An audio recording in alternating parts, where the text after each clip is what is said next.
Ang isang ehemplo na nagdala ng pera ay si Congressman Eric Yap ng AXIS Party List.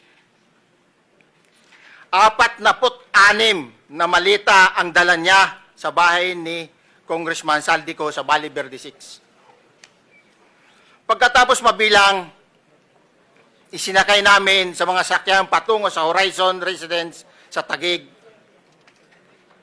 At dumiretso kami sa basement upang may baba ang nasabing basura. Bago ibaba ang nasabing basura, ito, Merong napuputol sa binabasa mo eh. Huwag kang magmadali. Huwag kang magmadali. naputol na, Ulitin mo yung paragraph 20. wala na akong, hindi ko makita na putol na siya.